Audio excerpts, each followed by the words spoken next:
Welcome to the Millennial and a Boomer Walk into a Coffee Bar podcast.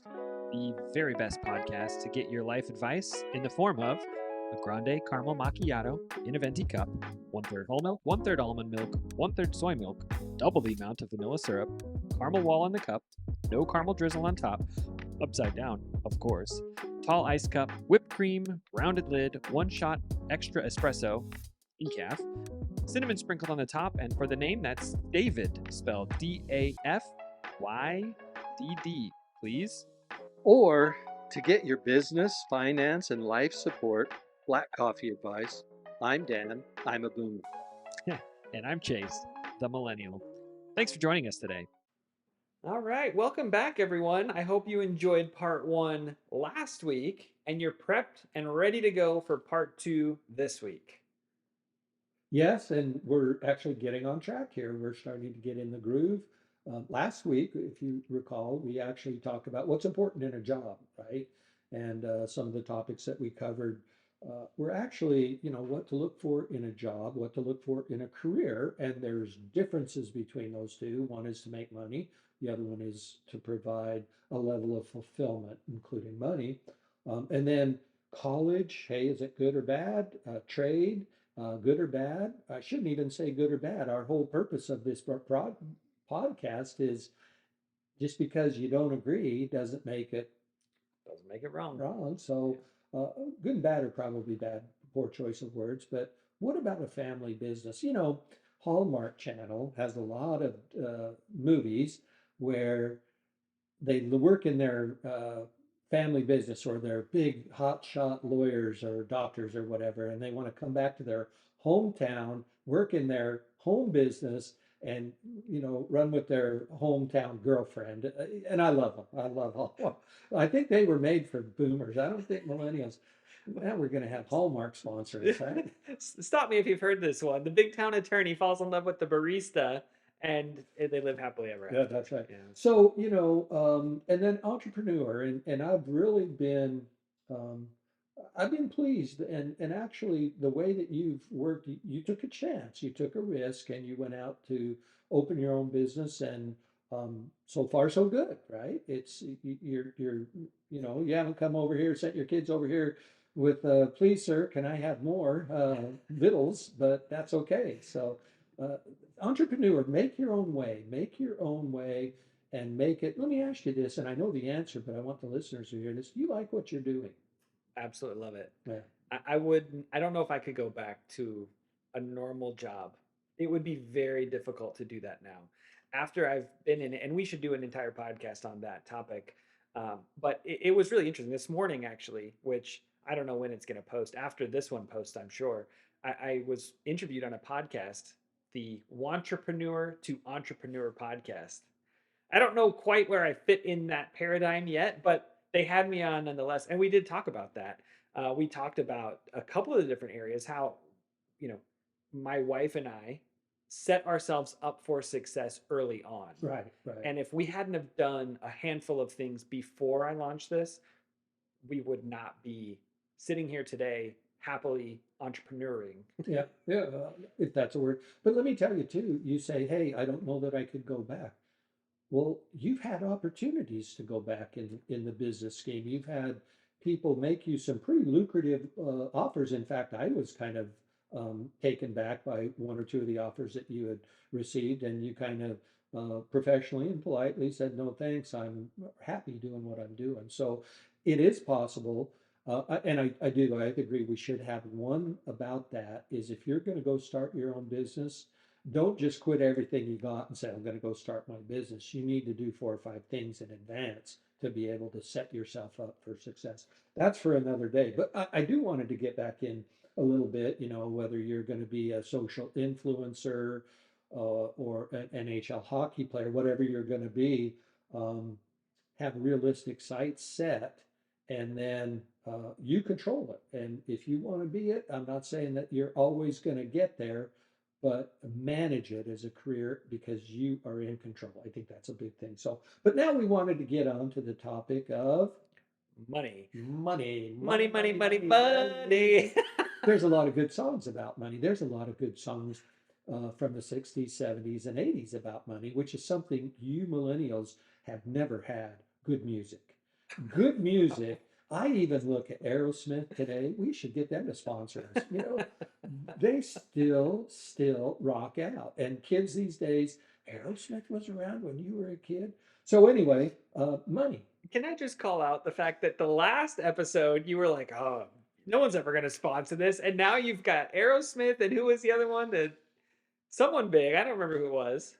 It I was can't like remember. 30 seconds ago, but Yeah, but we're both suffering from boomer brain. we'll replay this and see where we're going to go. But money. Yeah. Money is a big part of a career. It can be a big part of a job, and it should be a big part of a job. But let me know your thoughts on, how you selected the world that you were in and what was important and what wasn't around the aspect of money. I had a mentor who I had a couple different opportunities in front of me, and I went to her and I said, "Hey, here's where I'm at right now. What do I choose? How do I figure out which of these options is the best option for me?" And she said, "Chase, you're young.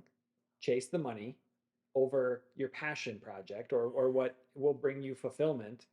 And then when you've reached the money pinnacle and you're older, now you can start picking the passion project or the fulfilling aspect, and you'll have the money and able to do it well." And I thought at the time, like, that's actually fairly good advice. I'm sure that the boomer will have some thoughts on that, but it was impactful for me because one of them was for a significant amount of money. Uh, it wasn't necessarily something that I would wake up and my soul would sing. Right? It's not something that I was like, I've got to do this with my time. Right. But in my early 30s, I was making a lot more money than I would say most of my 30-year-old counterparts because I took that advice. And it opened up a lot of doors that I don't think would have been opened otherwise. I have mixed emotions about that. And one thing that I'll call out is I'm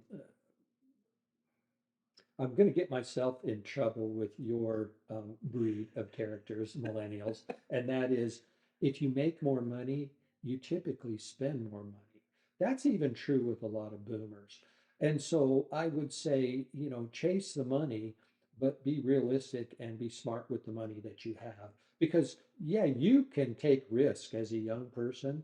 As an older person, you can't really take risks because you don't have time to make up for it. So if you want to chase the money and realize, wow, that was a bad thing to do, or I don't like that job, or I'm not fulfilled by that job, you still have time to recover and redirect. So this person and I know this person that made those recommendations and comments, I would just soften that a little bit by saying, be wise with your money, and you're in a career for a long time. And you can't continue to bounce around from career to career to career to career without having some longevity. And that's one of the other topics that we'll talk about here in a minute. But just be careful with, hey, I'm going to go chase the money. Maybe before some of our younger listeners go quit their job to take the job that pays more money, I think that we should put some of the guardrails that were in place. Both of the careers that I was looking at were aligned to my long-term goals. Yeah.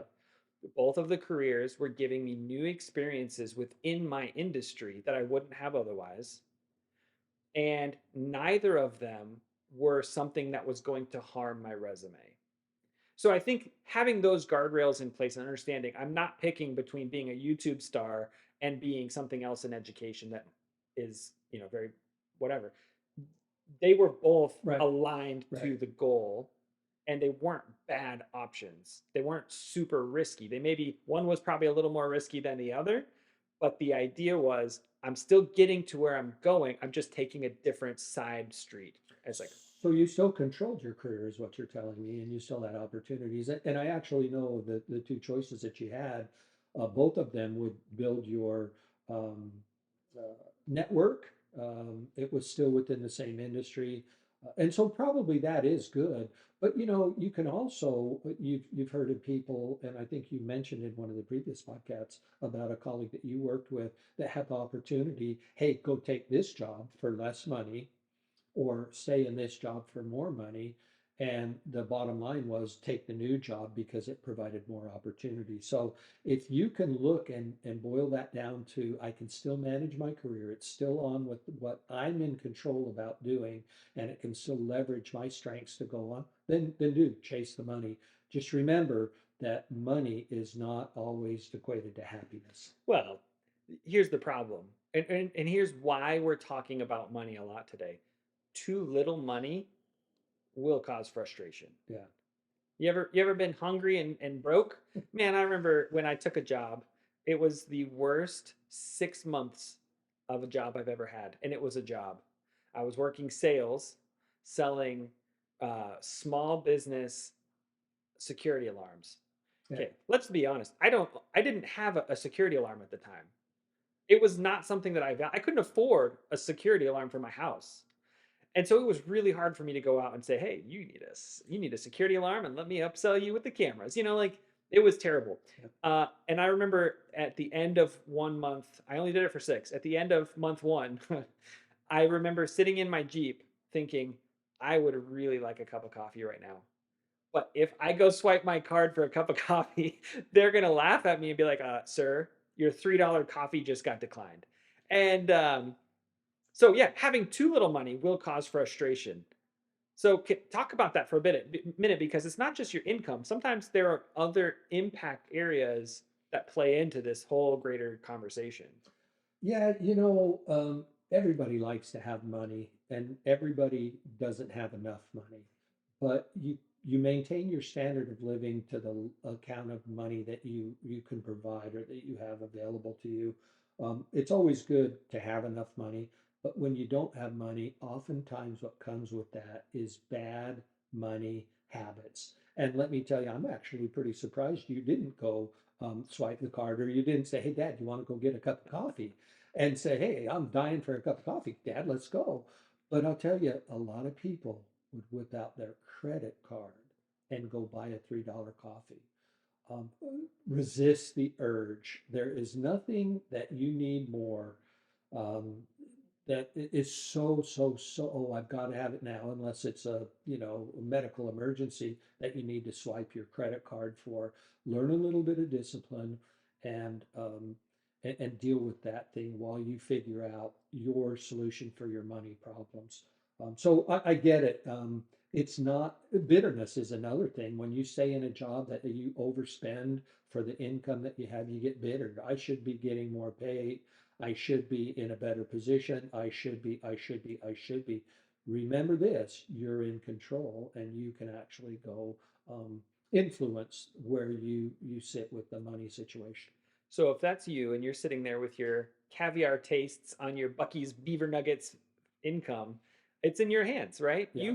You can change that. I would just encourage you in the meantime, until you get your new career trajectory, go ahead and buy the Beaver Nuggets, because that's all you can afford. They're pretty expensive too these days. I'm kind of thinking go buy a sack of 10-pound potatoes and make homemade French fries in the oven. It's all a matter of that. When you kids were growing up, we were never extravagant in our spending. We would go on vacation and we would drive, and we live within your means, I think, is the best way to do it, because you're really going to struggle if you continue to use credit and live beyond your means. But money is not going to be the solution. Money is not actually equate to fulfillment in your job. I would also like to bring up one other thing. Now that I'm in the golden years, if you will, and had a long career, pay yourself first. If you have a 401k, especially if it is a matched contribution by your employee, sign up for it. That's free money.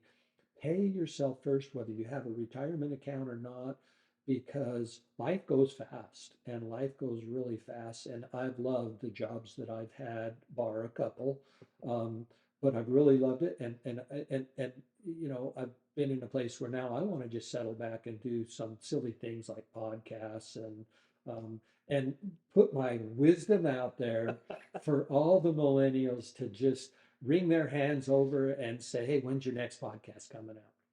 Yeah. I'm sure that's what they're saying. I'm sure that is. Yeah, I remember we hired a young lady who was a director of one of the sites that we were running, and she was fabulous. Um, one of the things that she did not understand, she was in her early 20s. She had no experience with retirement or investing or anything like that. And I sat down one time in her office and I said, "Hey, I noticed that you weren't on the 401k plan that we provide. Do you have questions? Like, how can I answer any questions to get you signed up for that?" And she's like, "Yeah, I just don't understand it." I said, "Well, grab a piece of paper or a napkin or something. Let me just showcase a little bit of what this does for you personally. It has nothing to do with the business. In fact, what I'm talking with you actually costs the business money, but it's so important for you to understand this because this is a perk that you're currently not taking advantage of. And 40 years from now, you're going to kick yourself if you don't sign up for this today." Right. Exactly.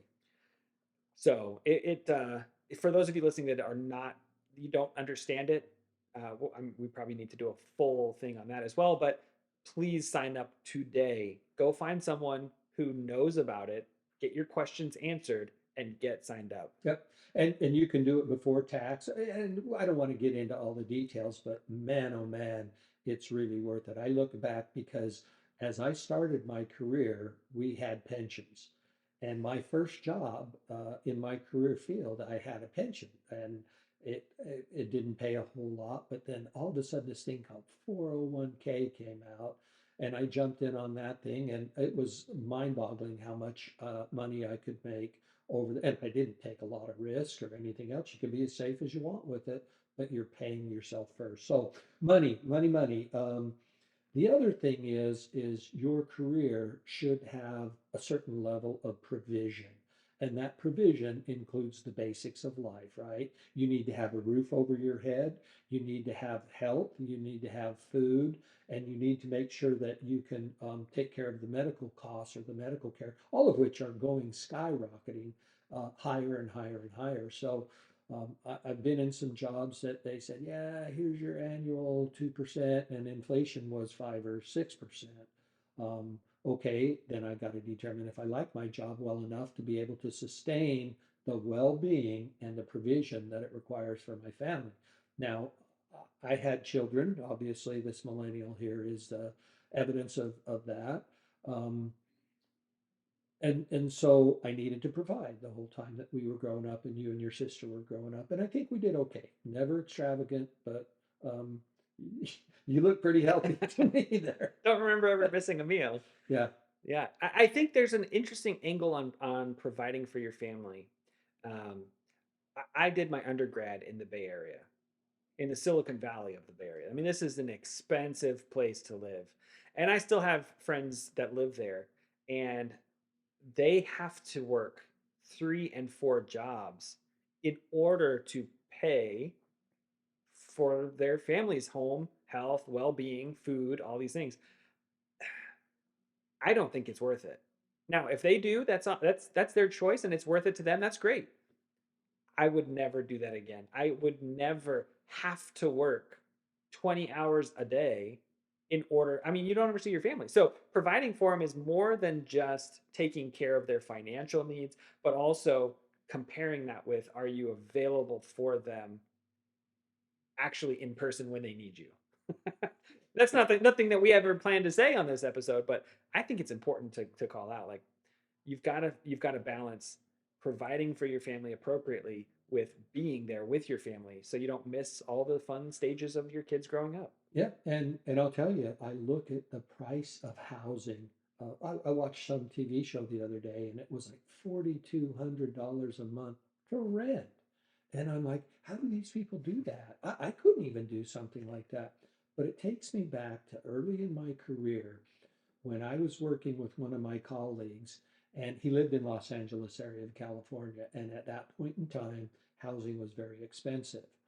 And I befriended this guy, a great guy. Still to this day, I talk to him. And he says to me, and we're both, 25, 26 years old. He says, hey, I went out for business, spent the night in a hotel. He said, what are you doing tomorrow? And I said, well, I'm going to work. He said, no, no, no.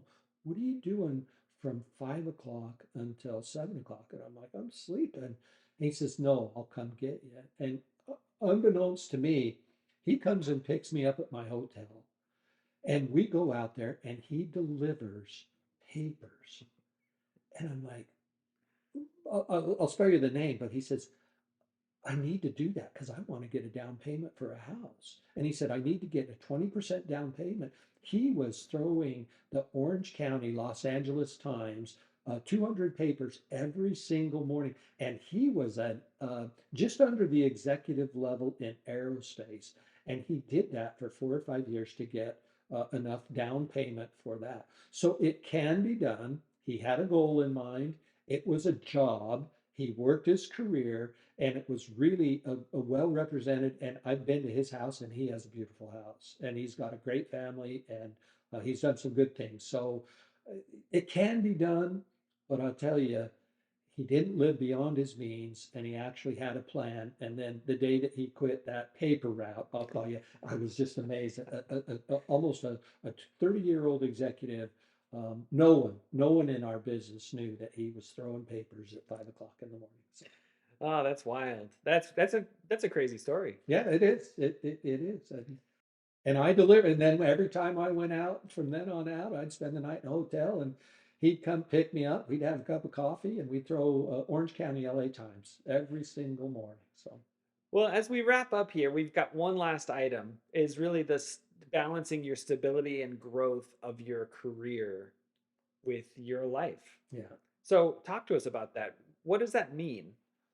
Well, first of all, I think your career should be in an industry or providing goods or even services that are sustainable. I think you need to be in a business. These fads that say, "Oh, I'm going to go jump on this get rich scheme or do this or do that," um, statistically, they're just not going to be there throughout. So really get into a stable environment, a stable business, a stable opportunity that is sustainable to your family, your services, and your actually even, the money and also the fulfillment that you have. But I tell you also, um, tying your standard of living into your career, throwing in a job here and there when it's necessary, and being able to put it all together and make it stick for a certain amount of time. You're going to be in your career for a lot of years. You don't want to jump from job to job. You want to be able to have that fulfillment. It comes with alignment, and also work hard. Go do the job and be the best you can at what you're doing. And if you still find yourself unhappy, don't forget you're in control. That's right. You get That's to right. do something about that. Stay employed until you find something else. And I'll leave you guys with this. If you cannot stand your job, you cannot stand your boss, you cannot stand your career, go change it. But stay employed until you do that. I know a lot of people that just off the cuff, I'm done. Get their cardboard box, walk out, hand gestures to the people as they walk out. No, absolutely not. Stay employed, and be professional about the way you do it. And also you'll be able to keep your roof over your head, your food, and all that other stuff. So Awesome. Well, hey, just because it's different, doesn't mean it's wrong, especially in this aspect.